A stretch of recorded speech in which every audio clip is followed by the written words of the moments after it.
So for all those people that watch right to the end of the last episode, how cool was that little lizard in Broome? Anyway, where are we going to go to this time, Trace? So in this episode, we leave Broome and we're going to come down the coast road. We're going to call into places like Barn Hill, Cape Keraudren and things like that. We come down into Port Hedland, down into Karratha, before we then head down into Millstream National Park and down and into Tom Price. From Tom Price, we're going to take the train line, which we had to get a permit for, and go straight up, back up onto that road. And then we're going to cruise back out and finish back in Karratha. Cool. Let's have a look at it. So that brings us to an end of our time in Broome. We had a really good time here with the beach, you know, being able to park on the beach and have a swim and things like that. Sunsets have been amazing. Yeah, it's kind of sad to be leaving now. Yeah, we've been here. We had 7 nights at the RAC Park in Cable Beach, and when we decided we'd extend and have an extra 3 nights around at the Broome Caravan Park, and which was very nice. Green grass. We were near the pool. Oh, there's the welcome to Broome sign there. Bye Broome. Bye Broome. Yeah, green grass and a nice pool and really nice managers there, and they sort of couldn't do enough for you, so it's been actually really good. We'll probably come back and stay there. It's been an expensive 10 days in Broome though. We have eaten out a little bit more than we planned, but there's just been so much choice, and you know, we got to see the staircase to the moon. Yeah. Just luckily it was here, or that's part of the reason we extended. Yeah. So lots to have been experienced here. It's been good. Yeah. So goodbye Broome, and we head south now. We just need the weather down Perth way to get a bit better and warm up before we get there in a few months' time. Yeah, we don't want to move too quick because we're enjoying the heat. So Barn Hill today, and we'll just see what that's like. Yeah. So out to Barn Hill at about lunchtime or so. Have a look at their bowling green, which is pretty impressive. But if you have a close look at the amount of people that are camped out here, we decided that we had a bit of a look around. And yeah, so these are the showers out at Barn Hill. And more showers. Toilets. Pretty cool, actually. I can't believe the amount of people camped out here, though. Washing machines. So Barn Hill was far too busy for us. We decided not to stay, and we come and stayed on this little free camp on the side of the road. On our way out, we got there mid-afternoon, set up, and then just on dusk, this other group of campers come and set up right behind us.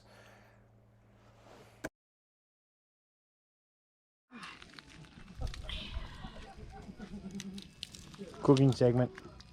I can't believe you are going to do a cooking segment. You said you would never do a cooking segment. Well, I know. Yeah, I'll cook them though, because you're not real great at it. I'll do them, and learning. you prepare the rest of it. I'm learning. You prepare the rest. All right, here you go. He doesn't trust you, Trace. No. Well, I mean, she's got a bit of a habit of just scorching them until they're on fire. I like them that way, like so. Are you preparing the other part, Trace? The sandwich bit. So this is just a magnificent little dessert that we come across. It's so easy. Oh, designed it, sorry, yeah. Well, we put our own twist on it, I should say. Yeah, right. These are nearly ready, just saying. Tracy's feeding her face with TV snacks. Only the broken bit. It's all good.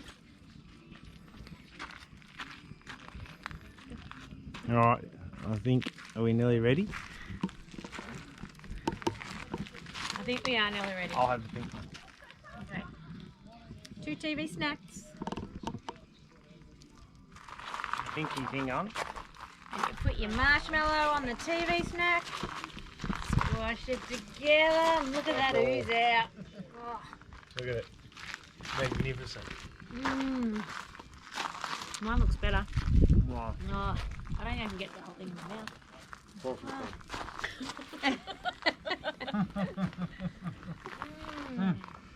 That's good. Beautiful.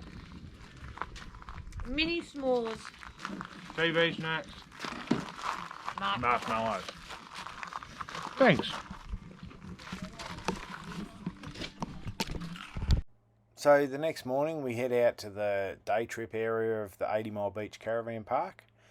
We had a walk through the park and seen some of these four-wheel bikes with trailers with all these fishing setups, and they just drive down on the beach and spend the day down there fishing out of the back of them. It's actually pretty cool if that's what you're into.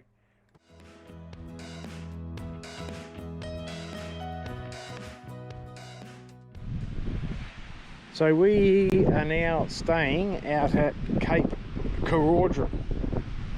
Is that right? It is great. Well done. I'll show you around camp in a little while. We just come down the beach for a swim. Just have to be careful of the big lizards. Yeah, water looks very blue. Yeah. Gonna have a swim and go back and read a book for the afternoon.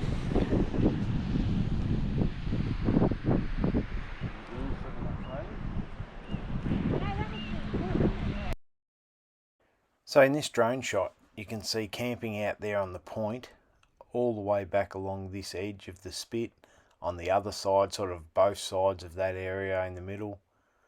And then as we come around, there's more camping just round to the left, which is where we are. I'll go down to it and show you where we are camped down there.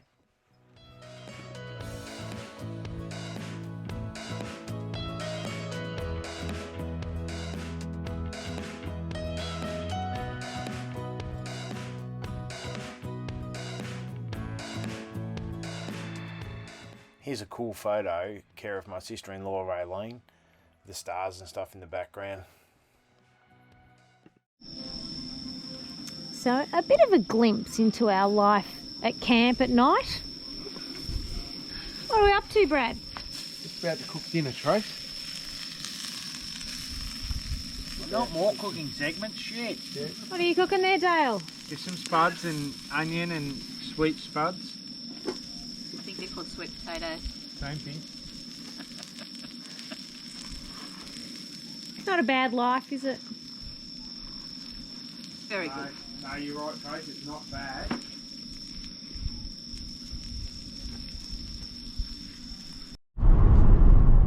So we're just coming into Port Hedland.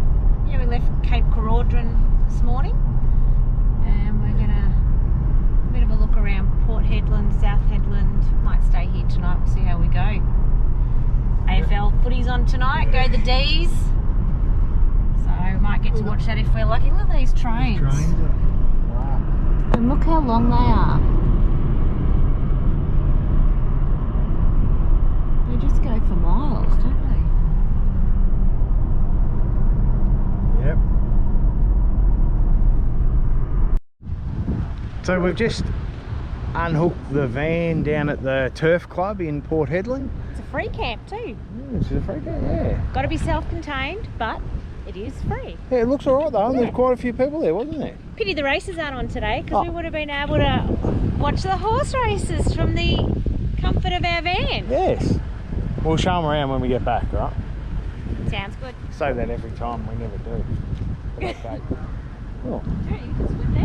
Yeah, so there's probably there's people down the rocks down there.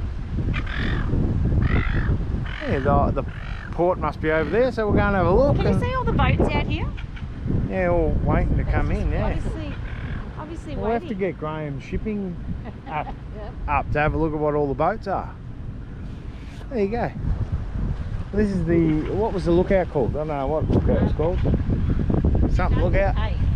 Yeah, we're at the K something lookout. Hang on. Yeah. See if Camps tell you.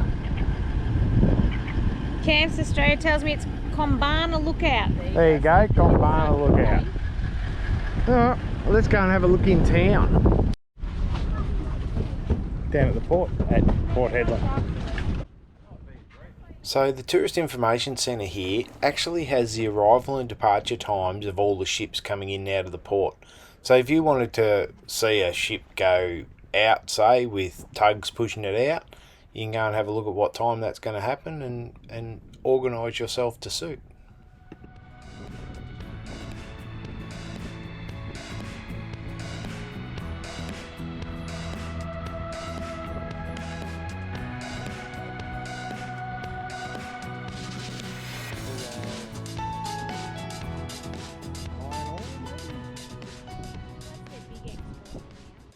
So this is the Turf Club down here, and there's about 30 or 40 people camped up here for the night. Now the camp host actually checks that you've got a grey water tank and things like that as you come in, and if you haven't, you moved on pretty quickly.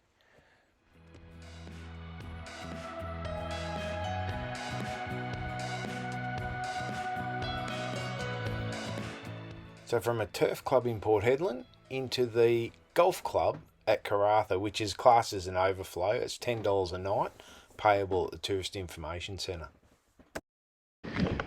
So we've just come for a drive across to Dampier from Karratha, where we've been staying,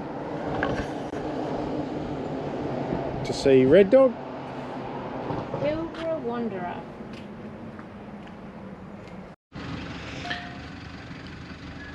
So this is down at Dampier's beach area. Quite a few yachts and stuff out there. And now we've come up to the lookout in Dampier. So we're pretty impressed with Dampier for basically a mining town.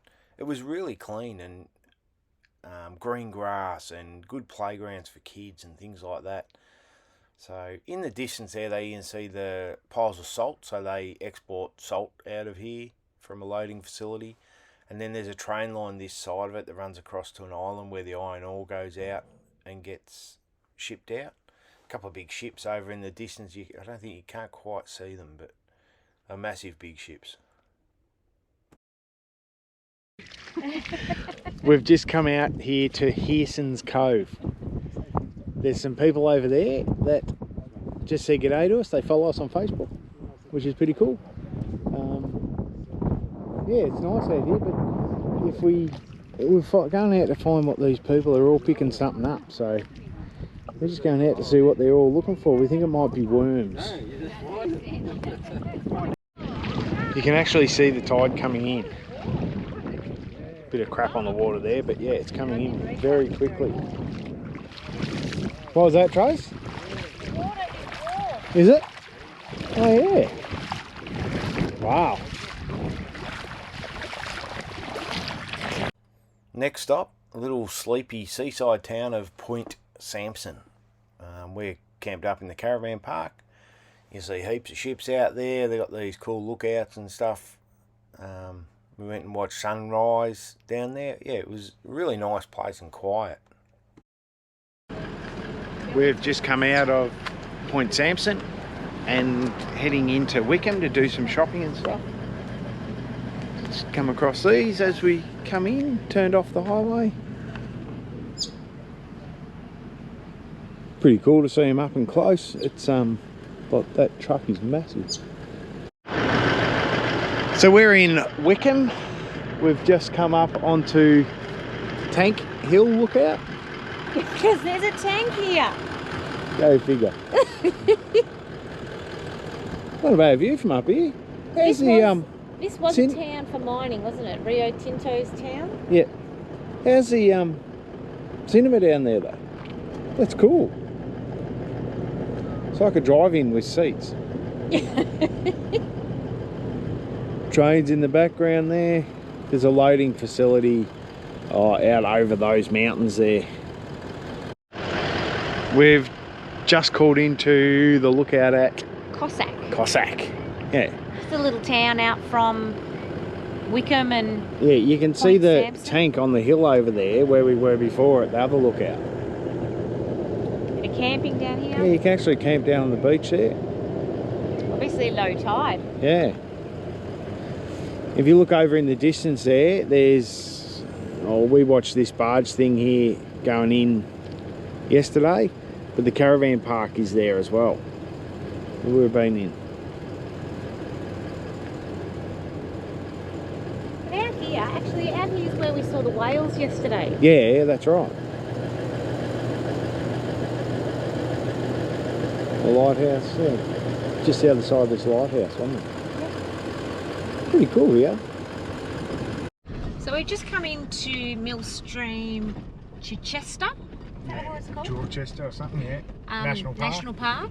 And we're just, now that we're in the Pilbara area, just the change in the roads, and this is one of the tracks we're heading into just to look for a campground. We've come past Python Pool and we're 3 or 4 k's past Python. About 4 k's past. But have a look at the rock mounds that are out here.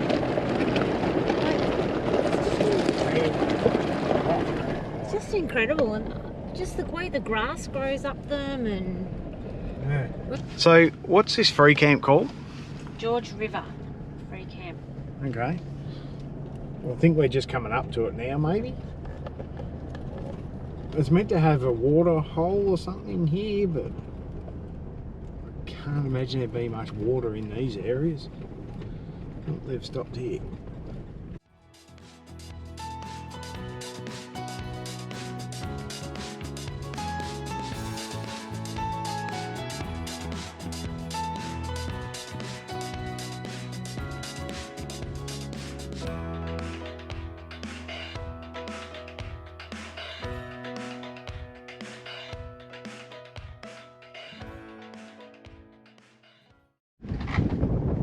This was where we camped last night, out at Millstream Chichester National Park. Just beautiful, the hills. You can tell we're in Pilbara country now and not in the Kimberley anymore, but just stunning. Morning, Dale. Morning. Apologise for the sock.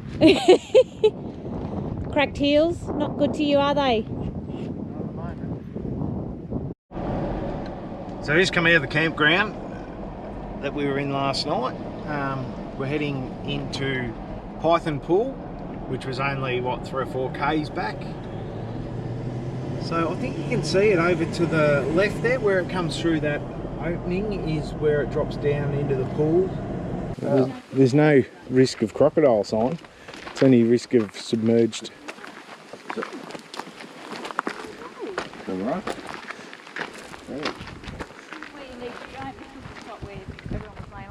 Oh, yeah. We can't use ours yet until we... Oh, Brad. What do you want? There you go. Imagine when water's coming over that. Yeah.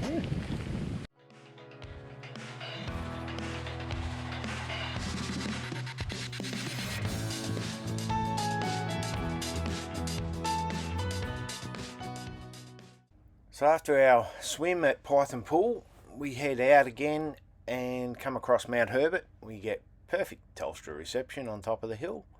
So you walk up the side of the hill there up to where we are sitting on a seat on the other side there.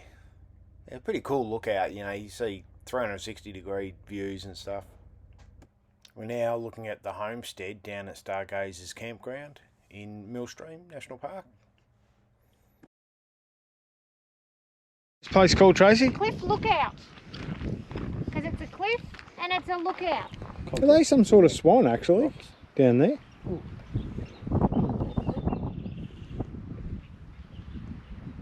Oasis. We're just heading into the other pool to have a swim. Deep reach pool, yeah. Burn up for the lookout, so yeah, we'll go and have a swim and probably head out of the national park, find somewhere to camp up for the night.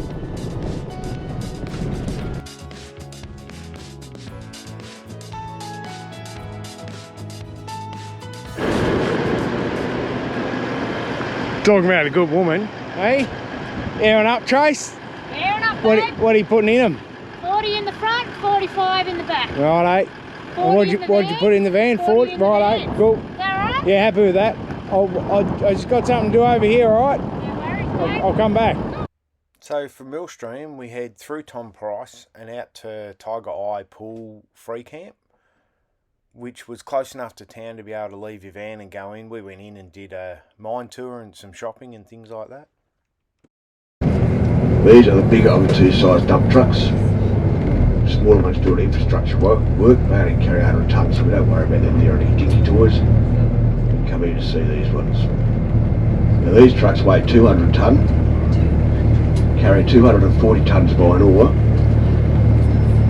and are powered by a V16 2,500 horsepower 60 litre diesel engine, which in turn runs a huge generator. That generator supplies electricity to the two rear electric motors that drive the truck. Those electric motors can also be used for braking purposes. And if you popped in a Bob Jones T-Mart for a tyre change all round, you would have no change out of $250,000. Those tyres are in excess of $40,000 a piece. Fuel capacity is 4,920 litres to fill her up. Sorry about the wind noise. Where are we, Trace? What mine is it? At the Rio Tinto mine. Tom Price Tom mine. Price mine. Owned by Rio Tinto. Yes. Just doing a tour. Everything is just plus size.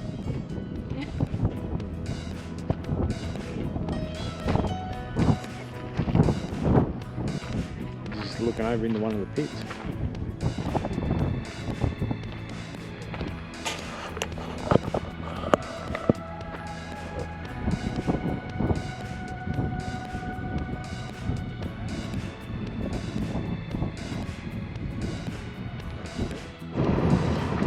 It used to be 70 metres above this when they started, yeah.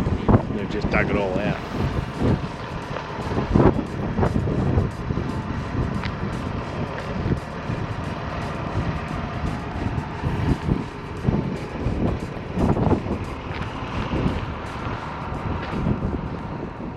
And so 6 years ago, Rio Tinto actually dumped one dump truck full of high grade iron ore, which was 230 tonne, and it was jet black, and now 6 years later it just looks like dirt in a pile here.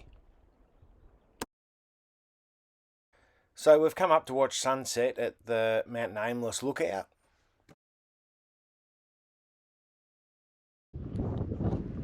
That is Tom Price down there in the light industrial area, and that's the Tom Price mine.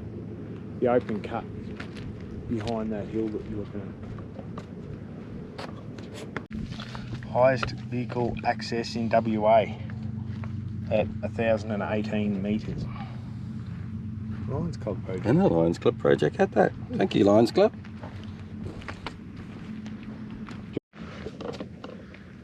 I'll take a photo of the links you two go to get. So that's a better view of the Tom Price mine, and the train's actually heading around the track to go in and get loaded where we were this morning. 2.5 k's long, isn't it? Trains. Wow. There's a whole lot of lights over there too. Yeah. Hi. Hi. What are you looking at? That might be that Camera. other mine. Action. Oh, There's the some- sun. There's something The one down they there. I Looked see. at the other day when they walked up.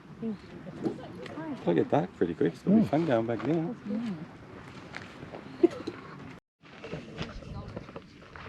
Yeah. Hmm. Hi. Hi. We did our kids. Look at the sunset. It's beautiful, isn't it?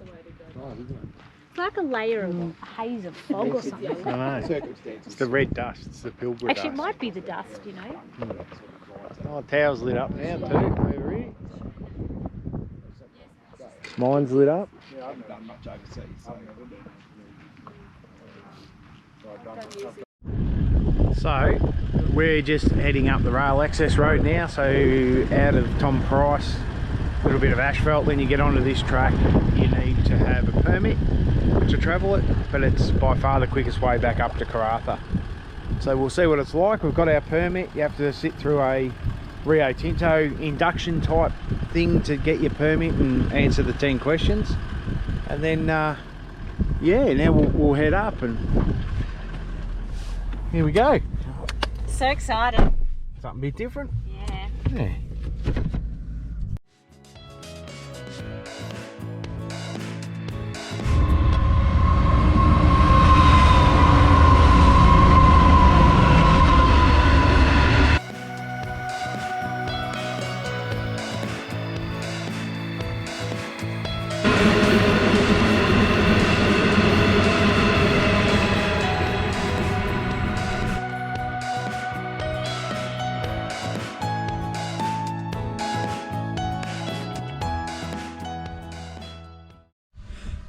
So we're just camped up beside the train line, nearly into the entrance to Millstream. What's that? Stargazers campground's down over that way somewhere, isn't it? Oh, yeah, I think it is. Yeah, you go into Millstream there somewhere, yeah. Going to the homestead. Yeah, into the homestead, yeah. So we camped up probably only K back before that turn off on our way up the train line. It's only a bit of a gravel pit, but hey, it's fine, and we've seen a few trains go past. The train lines are literally just there. We're off their workers' road, we're just in this little opening, so it's quite good.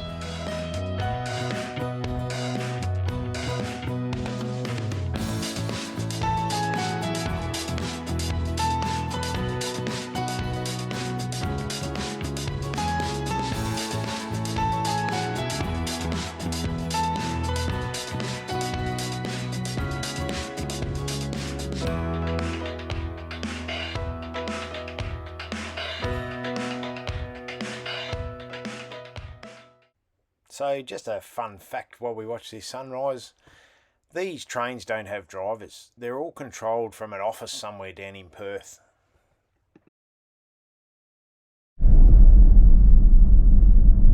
This is the first time we've actually been stuck at a crossroad, isn't it, with a train? So we just left, we've had a night out on the right beside the tracks. We just left this morning, we're heading into Karratha. Interesting night. Trains run all night, both ways. But surprisingly, I think you get used to the noise that you actually do sleep. Yeah. Yeah, it was interesting. Anyway, got some good photos of the trains all lit up and things like that. Yeah.